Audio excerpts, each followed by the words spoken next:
Live from JMT Studios, it's time for Two Jersey Kids, the best video game podcast on the planet.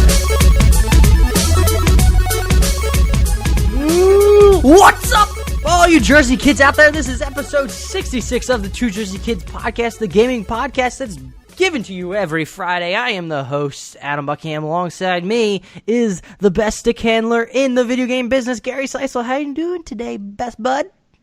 Doing well, sir. Feeling good today. I had a day off. This is a strange event for me anymore, I feel like, is having a Thursday off and getting a chance to chill and relax and kind of just do my own thing. So it's been a good time. A good time. Happy to be here again, obviously. I miss days off. I like taking days off during the week. Sometimes I don't actually do it now just because I work constantly, but, I used to love when I was working down at the shipyard, I would take some days off just because I needed a break. I needed a break from that place, and I was getting miserable every time I was there, so I just would sort of, just take, I had hours to burn. What are they going to do? They're my hours. I got them. I worked hard for them, so I'm going to use them. Yeah. I'll never understand why people, they have days off that they can take. They are given days off, and then they don't use them. And they just let them go. Like, what are you doing? Yeah, your mind? I also don't get what the mentality here in the States is, why it's like frowned upon. People use their hours for vacations, or they take multiple vacations. I'm like, that's what they're for. Don't hate on people because, one, they saved up money and don't go out constantly and spend money left and right at like a restaurant or a bar, and they actually have money to go on these extravagant vacations or taking a ski trip. It always bums me out. It's like, where did that mentality come from? What happened to, just living the life and having a good life and enjoying life instead of fucking the rat race that always happens? Just gotta give your life to the man, dude. To Uncle Sam. That is the key. Support America. Oh, man, we're off to a great start on this episode 66 of the Two Jersey Kids podcast. Remember, you can follow the podcast at Two Jersey Kids on Twitter. And you can also, if you're a new listener, please listen to us to the end. And then hopefully we earn that subscribe button. And if we do earn that subscribe button, can you give us a 5-star rating on iTunes if you're listening to us there? If not, go find us on Stitcher.com/Two Jersey Kids /something else. Just search Two Jersey Kids on Stitcher, and then it'll bring up the page. You can give us a 5-star rating there. It'll be actually helpful. We're available in a lot of other places: SoundCloud, TuneIn, Pod Directory, Overcast. If you're on Overcast, because I know there's some Overcast listeners out there, you can, swipe to the left, I think, and recommend us, or swipe to the right. One of them. Recommend us. It'll help us out, too. It takes 2 seconds. Actually, if you have our, site page up right now where like the episode is, you can hit the little star. Do that. It will help out greatly. I do some when I download the podcast because, I'm trying to I download my podcast and I listen to it sometimes to see how much I suck or how great I am. I'm leaning towards the latter because I know I'm amazing. I hit the star because, I recommend our podcast to anybody out there because we're amazing. Am I right, Gary? You are very much correct. 10 out of 10.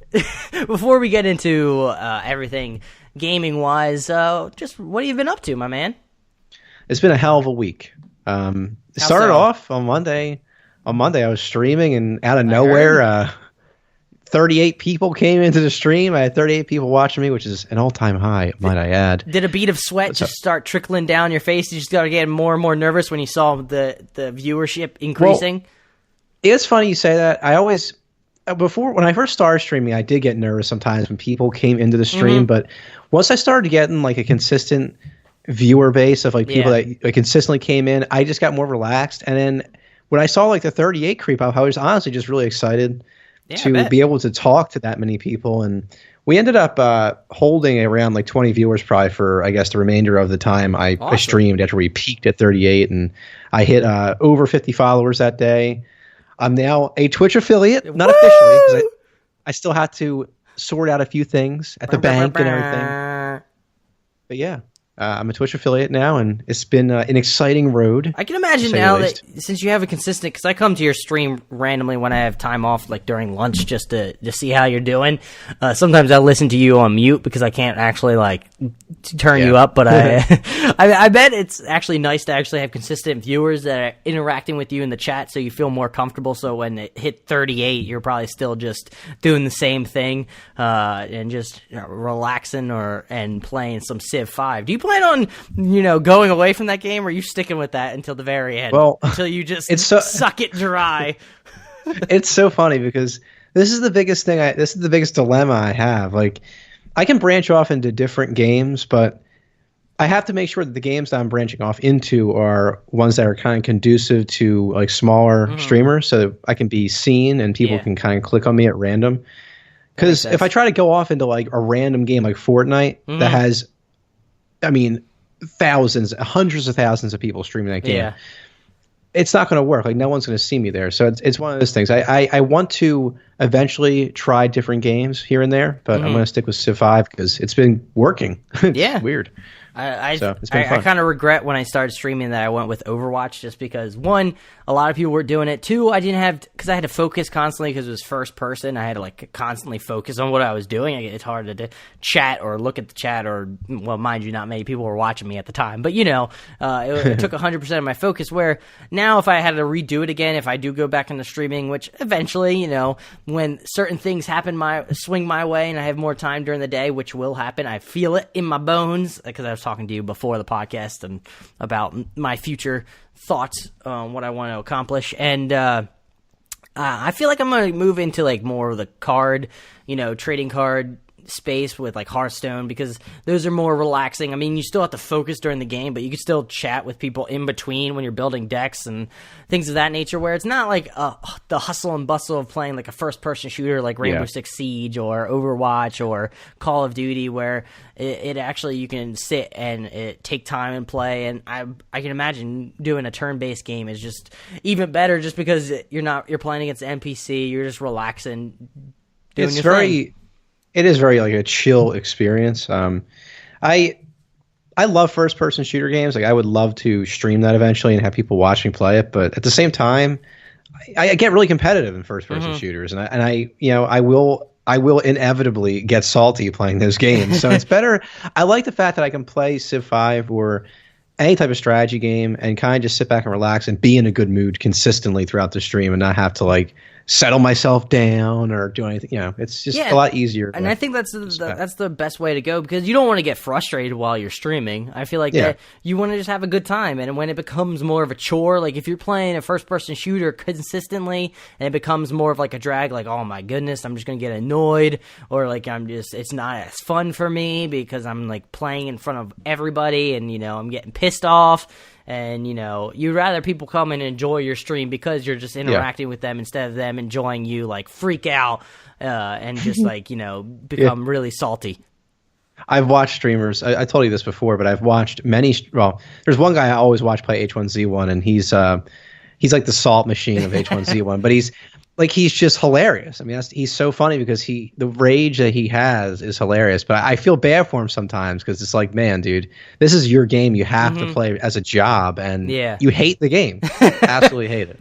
Yeah, but it is funny. I can imagine though, if I like played Hearthstone, I could definitely feel like I could have some annoyances, maybe not complete rage, because I feel like first-person shooters and sports games brought out the worst in me, the competitive nature. But card games are kind of the same. I get frustrated in Hearthstone specifically is when like I'm doing great and I have the opponent on the rope, but then he like just top decks the answer that kills me, and it's just frustrating. And I'm like, you son of a bitch, or like I'm about to turn around, take control of the game, but it just a little too late, or you just get shitty draws, and that can be somewhat frustrating. But I feel like if I'm specifically on stream, I would try to, just have a good time instead of worrying about winning. It's definitely a fine balance. Like with Civ 5, it is a very relaxed experience, but there are times where it's like, oh my God. Like there's games, I played a game earlier where I lost. I lost within, I think, the first half hour of my stream. I was continuing a game I've been playing for the past week or so, or past few days, and I lost to a diplomatic victory out of nowhere, out of the blue, completely out of nowhere. I was like, what the fuck just happened? So yeah, I lost that way, and it was one of those games where I was going to declare war because I had to, and that's frustrating because you get like kind of screwed into this one path you have to go down, and then you're like, oh my God, it's going to take forever to beat everybody in war. So yeah, it's like a fine balance between, or at least trying to find the balance between fun and relaxation. And Civ 5 can also be kind of like frustrating, like you were saying. So Do you plan on checking out Civ 6 eventually? Because isn't there like a hack that came out or a mod that came out or a new DLC? Something's coming out for Civ 6? DLC just came out. I think it's called Rise and Fall, possibly. Yeah, I think that's it. I haven't looked much into it. I don't know if I'm going to buy Civ 6 or not. I know it's been kind of... It's funny. People always say like the Civ 4 with all the expansions was better than Civ 5, but then Civ 5 with all the expansions is better than Civ 6. Mm-hmm. So, you know, I've heard Civ 5 has been improving, or Civ 6 has been improving, but I'm not going to buy it just yet. Maybe in the future. I love it. Civ 5 is still one of my favorite games of all time because I can just hop into that game and just get lost. Like that happened. I remember playing it back in my day, and it would just get lost constantly. That's why I've always done the joke is like maybe I should just hop on a treadmill or something while playing Civ 6 and then I run like 5 miles without realizing it while I'm playing like with a mouse and keyboard. It's a time sink, man. I'll tell you. Even today, you know, granted the stream was going really well today. You know, we had a lot of people in chat and it was fun talking to everyone, but that game today, you know, I'm sitting there for like 5 hours playing, and I was like, by the time I got done, I'm like, I don't really remember it being 5 hours. You know, it's just like, my God, my time just disappears. But it's been a lot of fun though. That's awesome. That's been my week. So Adam, what have you been up to? What's been on the plate when it comes to gaming or just everyday life? Nothing too much. I think it was it last week where I was feeling sick? Yeah. It was last week. I can't. Sometimes with work and everything blends together. Me and Marta actually over the weekend went to like a chocolate binge festival in Annapolis, Maryland, which was kind of cool. Mind you, we did it was just packed to the gills because if you've ever been in Annapolis, like the streets are kind of very close together because it's very old colonial feel, I guess you could say, and this festival took up one street basically, so it was kind of packed in tight with surprisingly a lot of people showed up, and when you purchase a ticket and you basically are purchasing free hot chocolate, but the line went for just ever, and we didn't want to wait like an hour or two in line just for free hot chocolate, so we just walked around. It was cool because there was a lot of like they had dogs walking around, like little people brought their dogs, so it was kind of cute because we enjoy looking at dogs because dogs are awesome, let's be honest. And seeing all the different shops out there, seeing the different restaurants, I do love me Annapolis. It's an awesome little town / city. It's known for ice cream, so if you ever go there, get some ice cream. It's very good. And also soft shell crabs, or crabs in general, just because it's Maryland. I mean, come on, you can't go wrong with any crab anywhere. But had lunch there, just walked around. It was a good time. And see, I always forget, like, what we do, like, what happens over the weekend. Like, I forget what happens, like, previous days. I don't know what it is. It's just my memory is kind of shot. Right now I'm focusing on I'm going to Colorado next week, so I need to mention that we need to figure out what we're going to do for the podcast. Oh, wow. I didn't even know this. Yeah, sorry to bring this up on you now. But, I also finished The Punisher, which I watched all, like, basically last week on Netflix. Fantastic show. I really enjoyed it.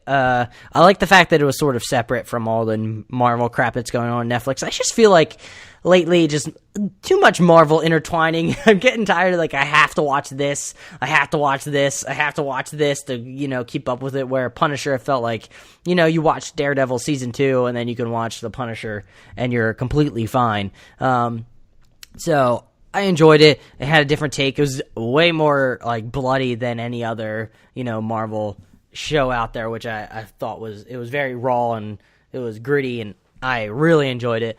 I'm not sure if they're gonna have another season with it. I'm sure they are because it's Marvel and probably want to make money, but I'm not sure where it's gonna go, so to speak.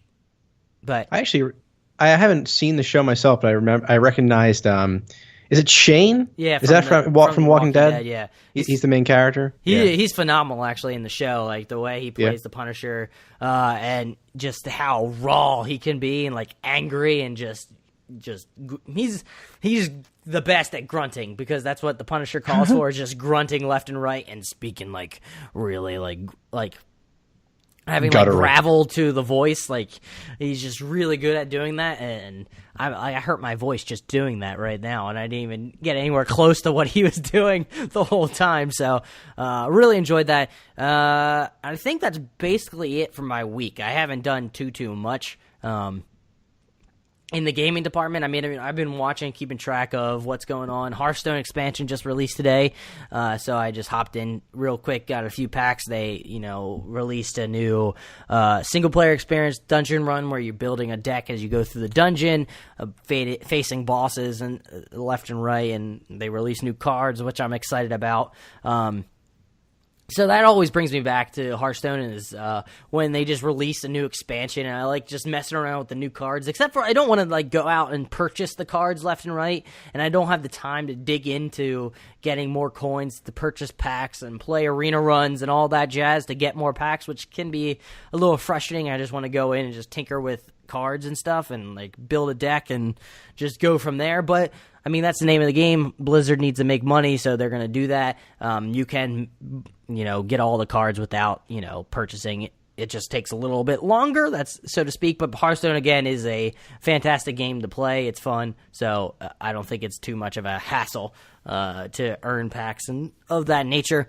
But I also enjoy going back to it because when you play like ranked modes, you have all these noobs that haven't played or they haven't played in a long time, so they just are really they don't quite understand what you should do in Hearthstone because in Hearthstone a lot of people, especially when you get to expansions, and you could tell they're new players because they don't have nearly as many different cards as like you do, and they always go face, which is just hit the hero because they just try to drop your health, but that's not really what you're supposed to do. You're supposed to.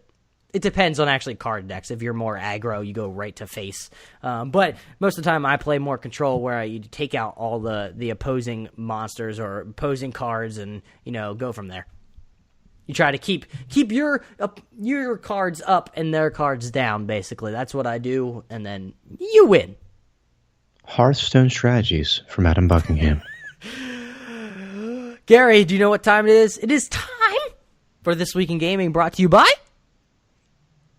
Gatorade. Yeah. Alrighty, ladies and gentlemen. It is time. The first game I have on the list is Far Cry 3, released on PS3 and Windows in 2012. For those that aren't aware, Far Cry 3 is a first-person shooter which also features role-playing game elements, including experience points, skill trees, and a crafting system.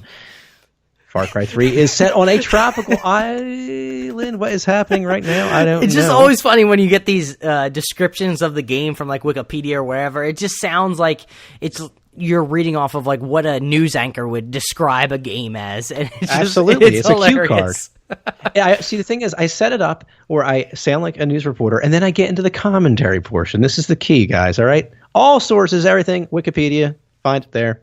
I'm not plagiarizing, I promise. Far Cry 3. So Far Cry 3, in terms of a plot or setting, is set on a tropical island between the Indian and Pacific Oceans. After a vacation goes awry, protagonist Jason Brody must save his friends who have been kidnapped by pirates. Is it awry? Well, couldn't it be awry? I've never heard of awry. I thought awry. You might be right. I'm tired, damn it. Aren't you supposed to be the one that knows how to say words, and I'm not supposed to be that? I'm supposed to be the one that messes up, Gary. This is our shtick, man. I mess up occasionally. It's very rare. But yeah. Yeah, it's all right. So yeah, basically the whole story revolves around Jason Brody's friends being kidnapped, and now you have to go escape from the island, but also rescue your friends. Easier said than done. But this game was very well received overall, receiving scores of 88 and up on Metacritic.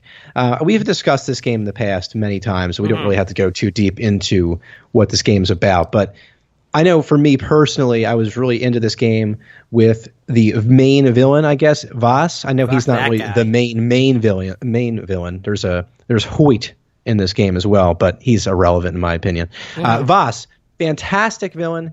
Kind of the reason I loved this game as much as I did. The world was amazing.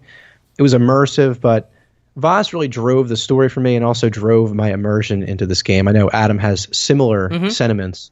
Yeah, we had a half episode about our favorite villains, and Voss was number one, I think, on both of our categories, or both of our lists. I can't remember.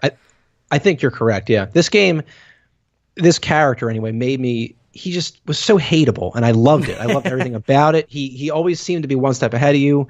You seemed to always get the jump on him, but he would always have to jump on you in return. It was great. It was fantastic. This game was awesome, and it unfortunately was better than Far Cry 4, which I was very hyped for. Far Cry 4 was good in its own ways, but just not quite as good. Not quite to the same level or hype as Far Cry 3, put it on. Because Far Cry 3 was amazing. And for some reason, when you mentioned this, I don't know if we ever talked about like the crazy endings that happen in Far Cry 3, and I think it's fine if we spoil it, because if you didn't finish Far Cry 3, what are you doing? I mean, it's been out for 6 years now, or 5 years now. Come on, people. But what's the one is where you save your friends and you just basically escape, and the other one is more crazy where you choose to kill your friends randomly and then make love to that was so bizarre. Yeah, indigenous woman, and then she slits your throat, and that's it. It's so bizarre how that game, the two choices end. Let me just say something right now. I'm all about like the bad guy, like track in a lot of games. I like being the rogue guy, but like, let me tell you something. There has not been a dumber bad ending in my entire life. I mean, why I would go out of my way to kill my friends that I've been trying to save for the past, I don't know, days of game time is beyond me. No. And then die afterwards? Like, what? Why would I kill? Yeah, no, the thing that was strange about that is because Far Cry didn't really set it up as you becoming like the bad person. Like you can then, just switch sides. Like they didn't have that throughout the whole mission. The whole game, it felt like you were actually just going and saving your friends. Well, that's true, but you got to remember too, your character, you can tell that he starts out being terrified of the gore and the killing, but eventually you can tell he starts to get off on it. Like you hear him like yelling and screaming and kind of like enjoying it. So, I mean, you can tell he's definitely becoming more part of the island as time goes on. But still, I mean, you can become more part of the island left and right, but you can't just murder your friends that you spent the whole time specifically going to save. Yeah, that's what you call kooky talk, sure. That just ruined what was the whole point. That just makes the game all pointless. But that's just me. Move on, Gary. I agree. Moving on to, I've been waiting for this for a long time, guys. I almost missed this. Almost missed it. Could you imagine if you did? I would be very angry at myself. But yes. We would have to wait a whole year to get back to it. I know. But yeah, it is time, guys. Star Wars Knights of the Old Republic 2, The Sith Lords, released on Xbox and Windows in 2004. Now, for those that aren't aware, Knights of the Old Republic 2 starts 5 years after the events of the first game and follows the story of the Exile, a Jedi Knight who was exiled from the Jedi Order. During this time, the Jedi Order has been almost completely wiped out by the Sith. The game begins with the protagonist waking up from unconsciousness on an asteroid mining facility.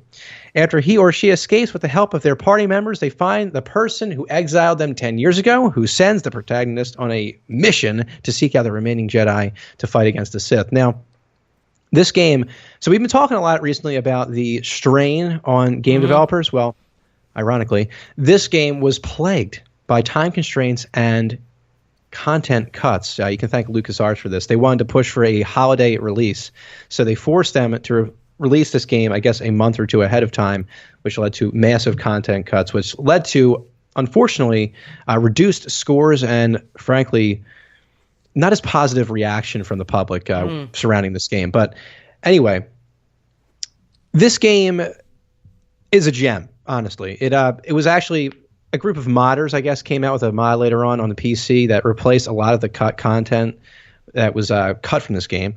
And it turns out that this game is actually a masterpiece, at least in my opinion. It's very dark. It's very mature in terms of Star Wars goes. Yeah. I mean, Star Wars is typically very family-oriented and kind of, I guess, an optimistic view of the universe. But this game was more of like a down-to-earth, gritty version of it.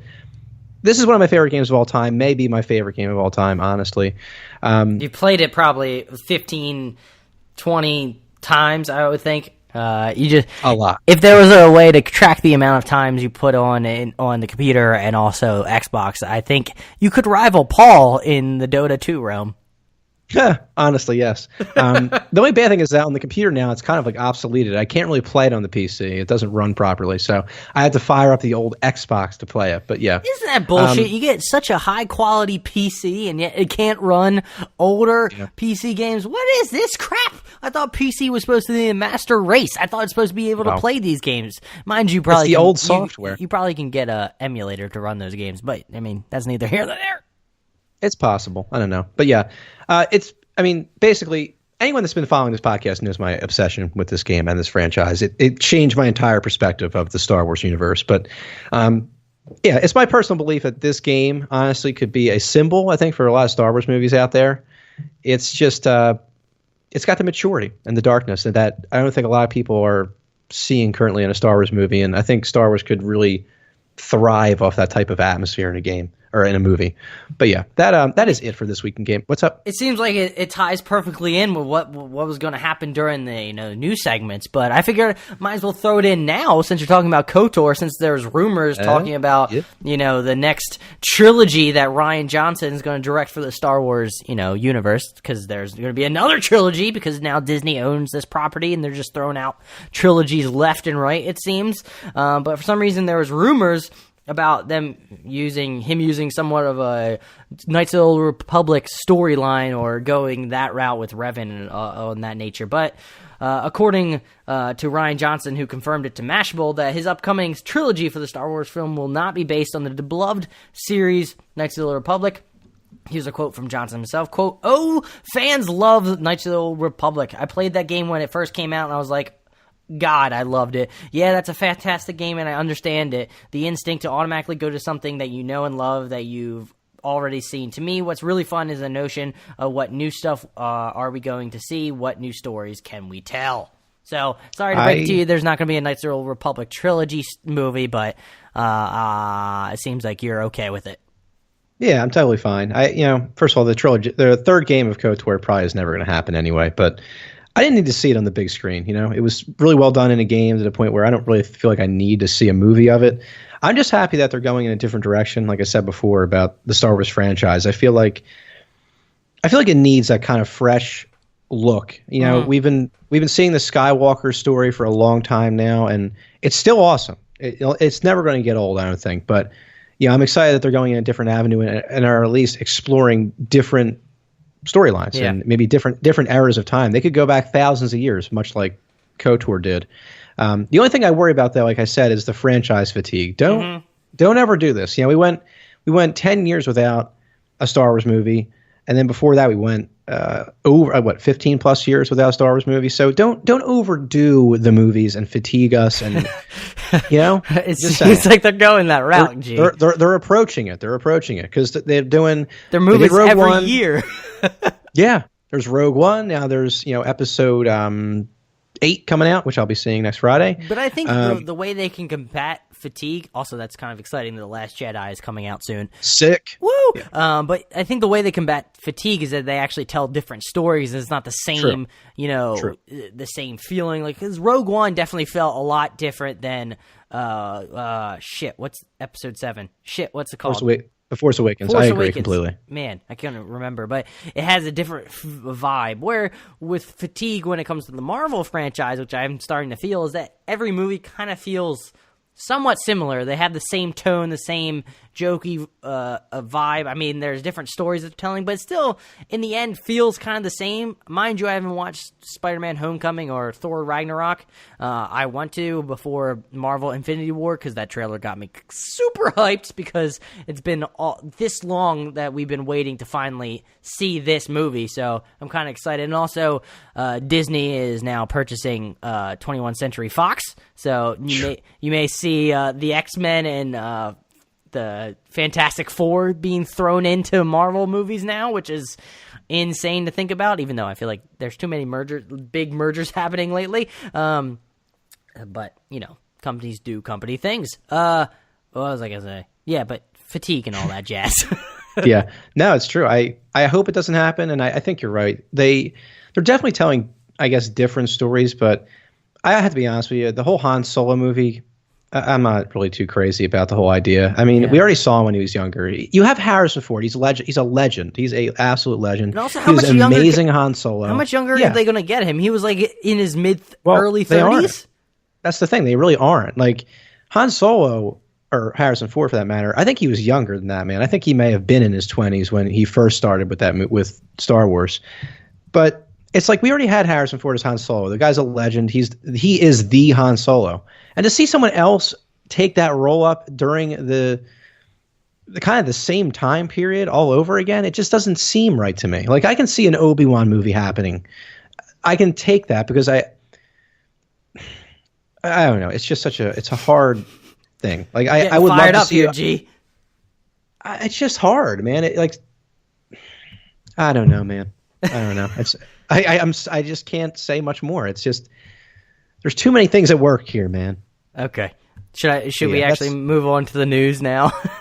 Yeah. That's it for this week in gaming, folks. Brought to you by Gatorade. I hope you appreciate it. It's time for the news. Am I right, G? We're going to start it off with some surprising news. It kind of shocked me. Apparently, Mario Galaxy and Zelda Twilight Princess are being up-resed and actually are coming to the Nvidia Shield, which is kind of shocking. So apparently, Nintendo is teaming up with Nvidia to release some of its Wii and GameCube games in China for the first time. While Nvidia's Tegra chip is at the heart of the Nintendo Switch in this case, the games will run on the Nvidia Shield, which hit the market in China. Nvidia confirmed that the new Super Mario Bros. Wii, The Legend of Zelda Twilight Princess, and Punch-Out are all available now for the Shield in 1080p, while others, including Super Mario Galaxy, are quote-unquote coming soon. Now, Gary, I feel like I mentioned this earlier. Or actually, I didn't mention this earlier, but I mentioned it, on Twitter, but you know how it goes. But it seems like the partnership that Nvidia had with Nintendo is actually playing out to their favor. They're bringing these games from Wii U era to the Nvidia Shield, which you don't really hear too much about. I mean, mind you, this is coming right to China, but I could see this eventually moving forward if, for some reason Nintendo games are, only specifically on the Nvidia Shield and the Virtual Console is not coming not coming to the Switch, which would be kind of strange. But it's exciting also that they up-resed it, so it's really strange that it's one coming to the Nvidia Shield, like not a Nintendo console, and two that they're up-resing these games to fit this console, so they look better and they're more beautiful. So it's kind of strange, but it also seems like the team up that Nvidia had with the chip that they developed for the Switch is working out in their favor. Yeah, absolutely. And not to mention, the Chinese market is massive, and they'll be reaping the rewards of that for many years to come as well. So definitely a good move for Nintendo. I know I'm critical of them a lot. I think it's a good move on both parts, really. Yeah, it's definitely. I agree. Is this really what's going to happen right now? Moving on. So apparently playing the Super Mario 64 increases hippocampal gray matter in older adults, and you're like, what the fuck am I even saying right now? But I saw this article mentioning this study about gray matter and, playing 3D platforms increases, gray matter in the hippocampus, and I'm going to read through it, but first I'm going to start with a portion of the the research article. I think it was by the University of Montreal. I could be wrong, but stick with me here, folks. It's going to be... Just stick with me. Quote, how does 3D platforming training promote increased hippocampal gray matter in older adults? Well, they hypothesized that the design of 3D platform video games bias people towards hippocampus-dependent spatial learning. This is achieved through the building of relationships between landmarks and virtual environment to create a cognitive map. For example, learning relationships between landmarks results in the flexible use of environmental information to navigate to a given destination point from any position in the environment. The encoding and the retrieval of spatial memory from an internal cognitive map relies centrally on the hippocampus. This direct relationship between hippocampus-dependent learning that relies on the use of external landmarks and gray matter in the hippocampus has shown to be causal. In humans, it is found that right hippocampal gray matter predicted the ability to identify the relative locations of buildings on a university campus while blindfolded. Further, navigation performance using landmarks was positively correlated with hippocampal gray matter in older adults. Related to this, both young and older adults who use hippocampus-dependent navigation strategies show greater fMRI activity and gray matter in the hippocampus. Therefore, increased hippocampus-dependent learning during 3D platform training is likely the cause of observed increased gray matter in the hippocampus. Video game training and the music training was also shown to increase gray matter in the cerebellum in older adults. The cerebellum, I think I said that wrong, is involved in balance and motor learning and control. Further gray matter loss in the cerebellum is related to decreased sensory motor performance and balance in older adults. Our results therefore suggest that learning and efficiency executing new motor commands during 3D platform, video game training, and music training has the potential to improve balance control by the cerebellum. So End quote. So you may ask why this is important, and I thought that was kind of interesting. So for one, gray matter contains most of the brain's neuron cell bodies. The gray matter includes regions of the brain involved in muscle control, sensory perception, such as seeing, hearing, memory, emotions, speech, decision-making, and self-control. And secondly, from what I found from researching, declining matter, gray matter, when we get older, has been linked to Alzheimer and schizophrenia. So that's actually... if this is, building up gray matter in your body, doing these 3D games, or you playing video games where you have 3D patterns, I guess you could say, where you can map it in your brain, increases gray matter in your brain. I guess that can sort of offset Alzheimer's, or sort of try to, hinder its effects, or, slow it down, so to speak. So maybe it's later on. So if you keep playing video games when you get older and older, maybe you can sort of curtail Alzheimer's or schizophrenia if it runs in your family, I guess you could say. Maybe this is a way to, maybe not completely cure it, but, sort of slow it down, I guess you could say. So I thought it was kind of interesting. I like it, yeah. You see these studies, I think, pop up more and more, and I remember, there's there's video game companies that have come out with games that have been marketed to this sort of brain, like they're supposed to strengthen your brain essentially, or tease your brain. And I can't remember what the games were for. I don't know why I can't remember now, but there were games where it was supposed to like improve your eyesight or improve your brain function, or just improve certain things, improve your memory and all that jazz. Exactly. I think I have the app still on my phone, but I forget what it's called. But yeah, I mean, I think you'll start to see as time goes on, more companies or more video game developers possibly get into this market, because there really is a market there for it. And I think Alzheimer's it's an awful disease. Luminosity, that's the main one that I remember. Right on. Yeah, that's the one.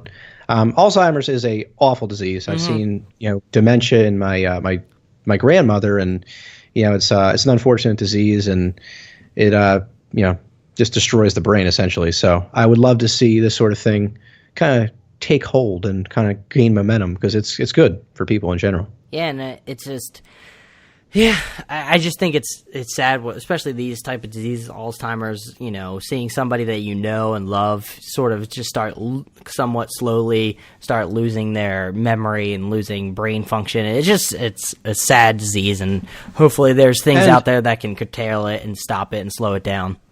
Well, and by the way, Alzheimer's isn't something that just affects older people either. Yeah. I've seen, my mom knew someone, I think in her 50s, that developed dementia and Alzheimer's, and she completely lost it at a young age, like couldn't remember anything, was just a shell of herself. So, you got to remember that you got to take care of your brain no matter what age you are. Anything can happen, and I think this is a good step towards brain health in general. And I think it just seems like sometimes people want to say video games are bad.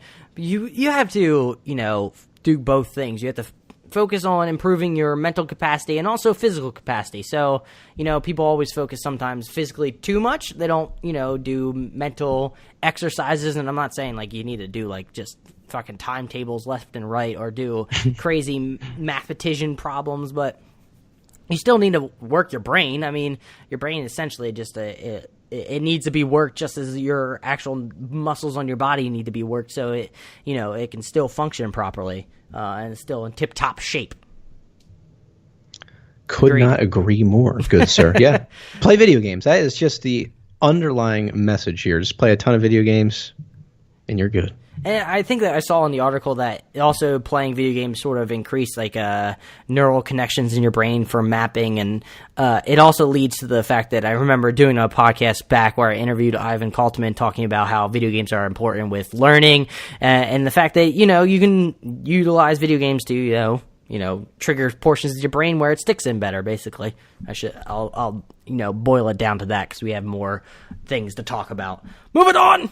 Apparently, the NBA 2K League Qualifier structure has been announced. I know we talked about it way back when. It feels like many moons ago, many podcasts ago, many tens of podcasts ago, where we talked about the NBA 2K League being sponsored by the NBA and the NBA actually getting into this type of thing. And now they released what the qualifier is supposed to be. So it is set to tip off its first season in May of 2018 with a draft of 85 players for 17 teams scheduled for March 2018.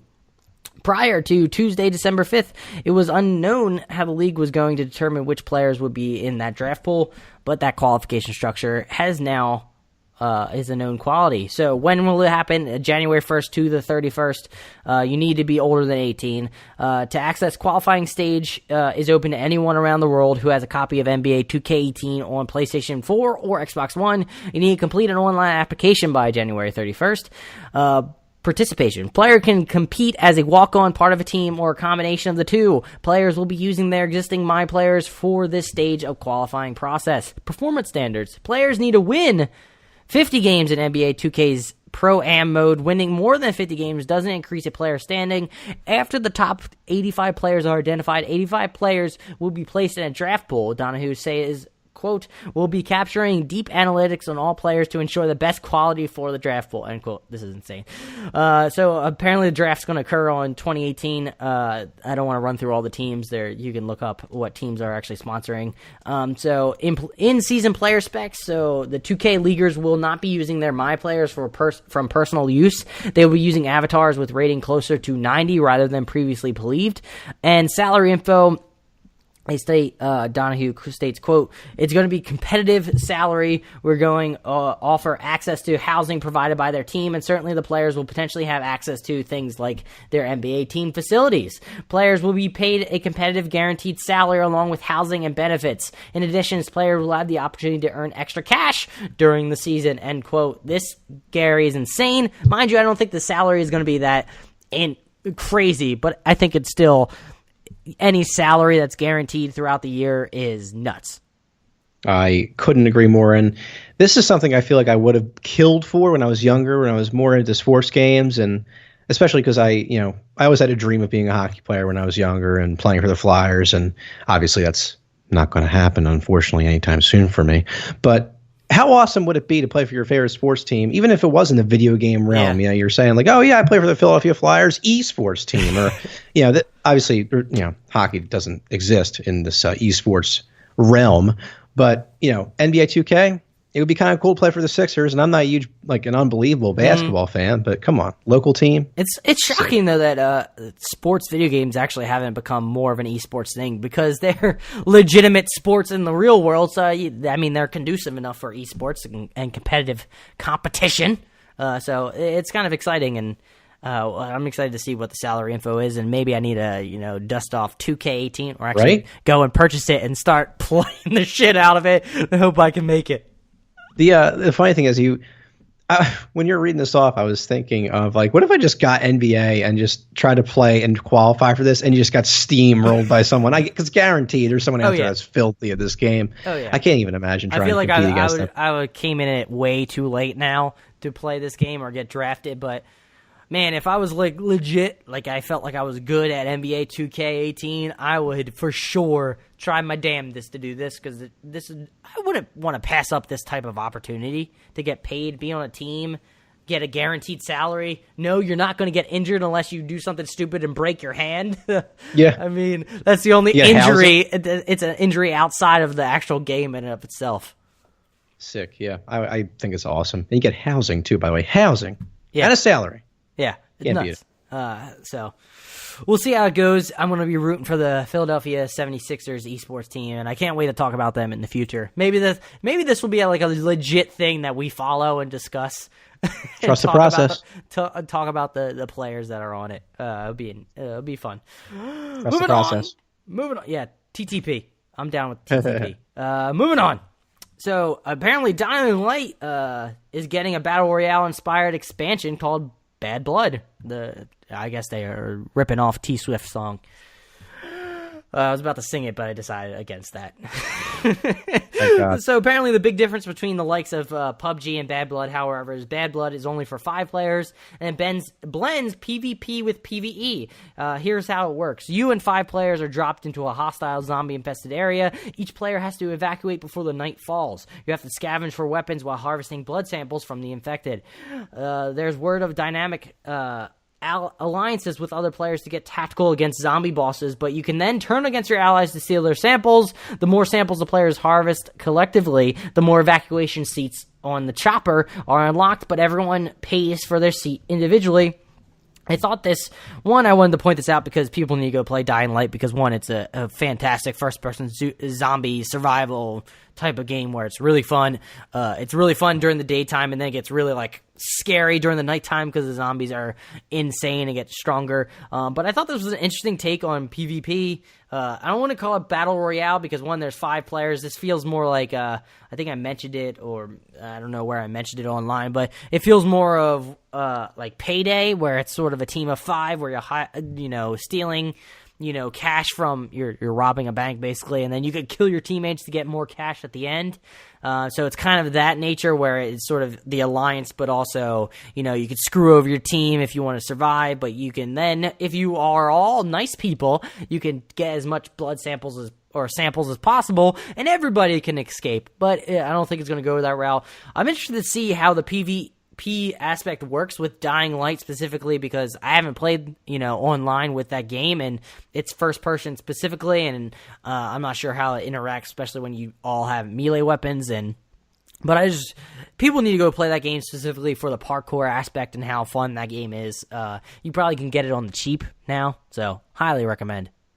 Yeah. Do you get the sense that they're maybe kind of throwing the Battle Royale name in there to kind of just get the publicity? Because I was reading some comments. Yeah, because I was reading some comments, and the one guy goes... But here's the thing. I don't think Dying Light, the developers, didn't do this. They named it Bad Blood. They didn't call it Battle Royale. Yeah, that's true. I think it's mainly the media saying, like, just to get clicks, because now Battle Royale is the key term. It's the key thing to get, people to click on it, which it got me, and I'm talking about it now.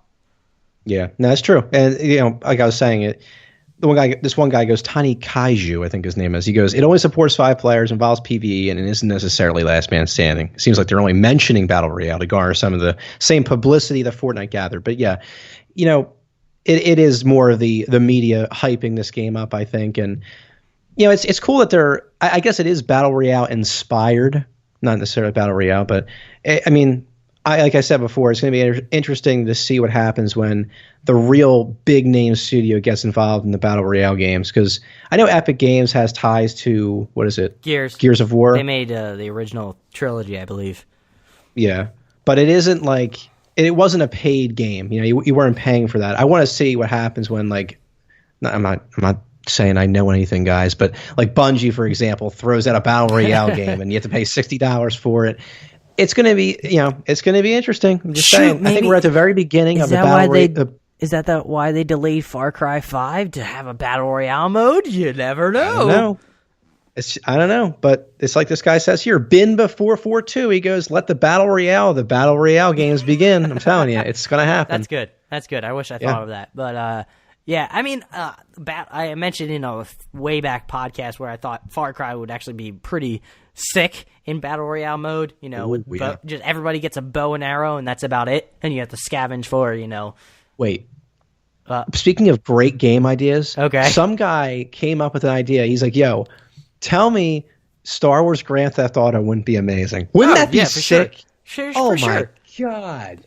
I mean, it would have to be rated probably M, unless you left out the strippers and stuff like that, but holy crap. I mean, I wouldn't really want Rockstar to develop an open world just because I never feel like, I'm not throwing shade at Rockstar, but I never feel like their actual controls of the third person feels that great. It always feels really janky and like slow and doesn't feel smooth.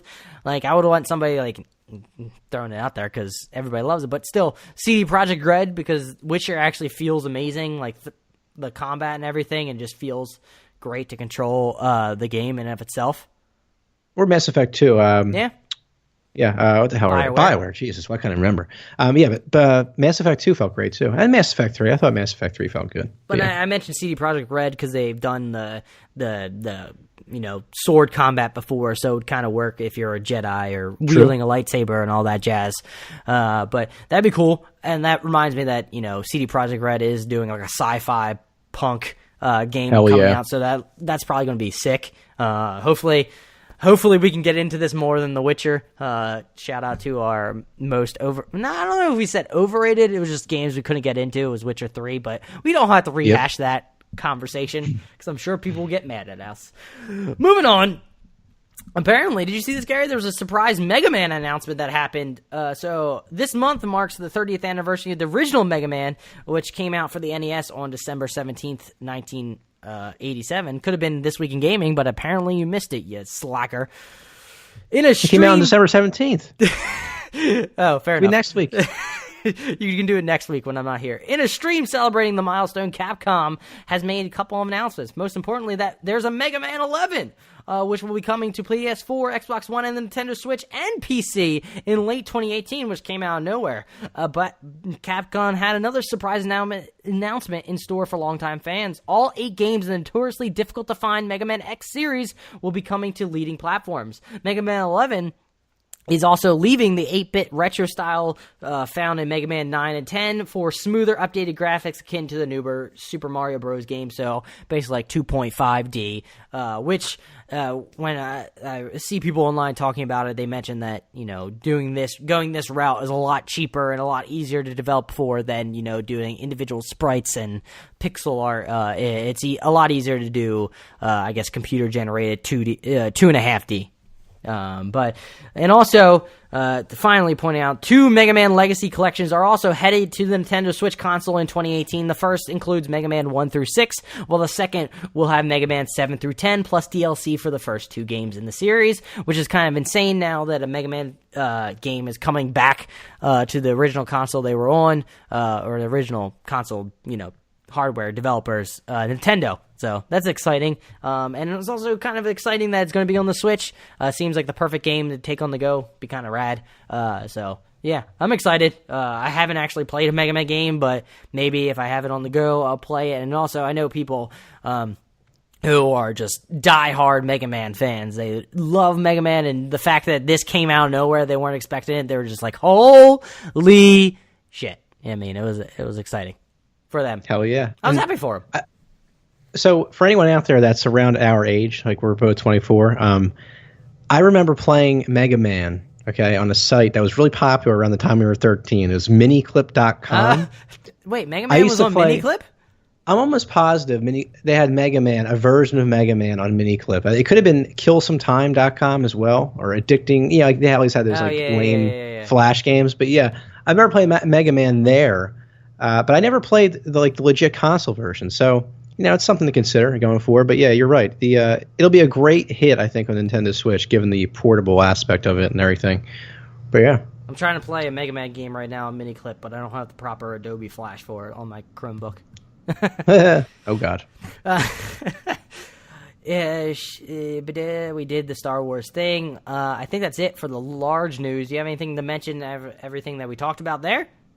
Yeah, man, take it. Keep it going. It's time for the Two Jersey Kid Bits. I said tidbits, I think. Yeah. Yeah. You did this, Gary. I said I was going to do a jingle, and I did a jingle, damn it. Starting off, so after the hard R, Deadpool brought him to new heights, Ryan Reynolds could be doing anything. So he's shifting gears away from his typical dirty fare and starring as Pikachu in the live-action Pokemon movie Detective Pikachu. Kind of strange there, Gary. Is that strange to you? Live action? What he's going to be? Is he going to be dressed in something, or is it just going to be? Could you imagine? What? Could you imagine him being like in a Deadpool costume, but not Deadpool, but like just tight Pikachu costume? I mean, I could see it. He seems to be that kind of guy that can pull that off. I don't even know how this is going to work. I'm looking forward to getting Marta to the theater, just saying that it's the Ryan Reynolds movie, and she'd be like, "What the fuck am I watching?" Moving on. Assassin's Creed Rogue may be coming to PlayStation 4 and Xbox One, according to a recent listing on Korean Game Rating Board. Rogue was initially released in 2014 as the Xbox 360 and PlayStation 3 counterpart to Xbox One and PlayStation 4 Assassin's Creed Unity. The listing lists Assassin's Creed Rogue with a March 15th, 2018 release date.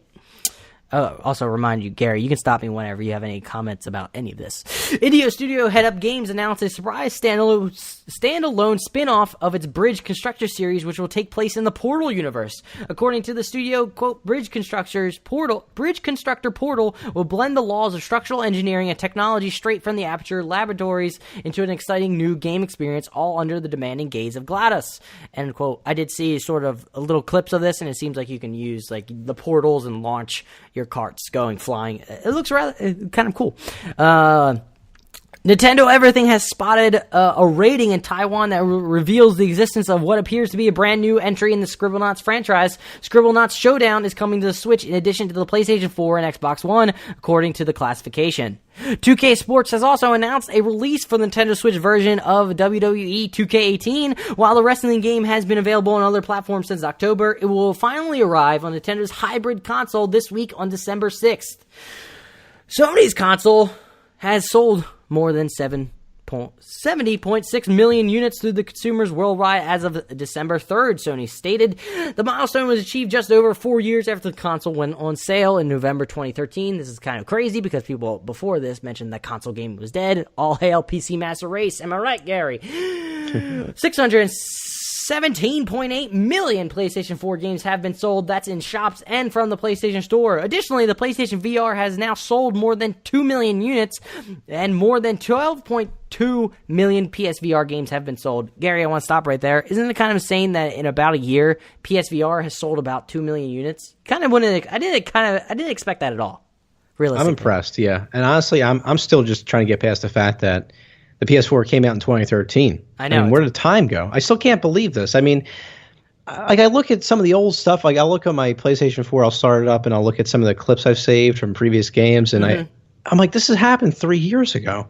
Yeah, I thought this, oh my God. It's crazy. I remember just starting up the PS4 when it first came out, and all I had was like, what was it? Assassin's Creed Black Flag, Resogun, which is still one of the greatest games on PS4. Shout out, Housemarque. I'm sad you're leaving the arcade and game space. But yeah, that was about it. But so it is crazy because I don't think they estimated the PSVR to sell that much, but it seems like you get it into more people's hands and they share it with their friends. They're like, holy crap, this is an experience. So we'll see if this trend continues or maybe it'll plateau out, fizzle out. Who knows how long the tail end of the PSVR is, but I mean it's only been a year. Who knows? It could keep trending upwards. Indeed, and PSVR is more of a social gaming experience, and a lot of people like that social gaming. Yeah, because I don't think I would want to be in the PSV or in the VR space for more than an hour or two, because I feel like I would get tired of just being it right in my face. But that's just me. I'm going to continue it. We have two more. Xbox's Major Nelson has announced that there won't be any more Xbox One backwards compatibility games until next year. I think they're taking a break. And finally, unfortunately, in sad news, Ubisoft has now delayed for 3 of its upcoming titles. Far Cry 5, open world driving sequel to Crew 2, and third, a currently unannounced game, but I don't know why they have to say that they're delayed an unannounced game. They could just say that it's going to come out later, or that's the release date. They don't need to say that they're delaying this game. It just makes them look, bad at project management, bad at time management. But it is sad that Far Cry 5 is not coming out, or it's getting delayed. But I mean, if they just want to put more touches like they did with Assassin's Creed Origins, which made it amazing, be my guest. Kind of Far Cry 5 sort of fell from my brain space. I forgot that it was coming out in the near future in next year, which is kind of exciting, especially the new space that it's taking, the United States. I think it's like Montana or something. So that's exciting. Crew 2, meh. Oh no. Oh well. I don't know if I haven't heard too much people excited about it, but maybe they are. But I don't think delaying a game is a bad thing if it turns out great. I mean, it's not going to make it worse, I don't think. And maybe they're adding Battle Royale to it. Who knows? Not that we know anything. I'm just throwing out bullshit claims like the Steam Xbox that I did a while back. I hope the Battle Royale doesn't happen. But yeah, Far Cry 5 is one of those games. It's always been one of my favorite games, but it also flies under the radar at the same time for me. Like, I kind of lose track of when it's coming out, and it getting delayed, I'm not too disappointed because I wasn't anxiously awaiting the day it was going to be released. So I'm happy they're taking their time. It appears anyway to polish it more. And hopefully, if they push it back, I don't know the exact date when they pushed it back to, but hopefully it'll be be less things in the area. It won't have be cluttered with a bunch of games releasing. But I think I mentioned it on the few podcasts ago. It just feels like the main issue now, it just seems like there's so many games releasing that, maybe single-player games aren't doing so well is because there's so many and you don't have time to support all of them or the cash to spend money on all of these games, which I want to support them all, but I don't have the time to play any of them. The struggle's real. No, I understand completely. There's just too much, man. There's too much going on. Mm-hmm. Well, that's it for all the news this week. Gary, before we wrap this thing up, do you have anything to say to the Jersey kids out there? Well, as always, guys, thanks for listening. I love being here. Like I said, to talk games is kind of a stress reliever of sorts. But it's been great, guys, being here again. I guess if you want to talk to me still, if you're a fan of the podcast and want to talk to me, you can always hit me up on Twitch. I'll be glad to talk to you there and communicate with you. Maybe talk about some of the things we talk about here. So, what's your Twitch name? Guys, well, you can find me at Scavenger. Okay, that's SCAV3NGER 18. Find me on Twitch. Talk to me. Scavenger 18. The 3 is after the V. Well, I appreciate all you guys being here. Remember, if you enjoyed it, if you stick with us the whole time, please hit the subscribe button. It would help us out a great deal, keeping us, keep listening to us, because we love the support and love interacting with you on Twitter. You can find the podcast at Two Jersey Kids. Remember, if you love us so much and you hit the subscribe button, you become an honorary Jersey Kids. I know people want to become a Jersey Kid. Who doesn't? But yeah. Remember, follow the podcast at Two Jersey Kids. Please go rate us on iTunes. It would help us a lot. Also, rate us on Stitcher. Give us a recommendation on Overcast. Wherever you can find the podcast, recommend us. Share us with your friends. If you want to, give them this torturous podcast to listen to, because I know we're amazing. They should listen to us. But yeah, I'm Adam Buckingham. You can find me on Twitter at Adam J. Buckingham. That is Gary at Real Scavenger 18. We are the Two Jersey Kids. It's been our pleasure. Keep playing those games. Bye.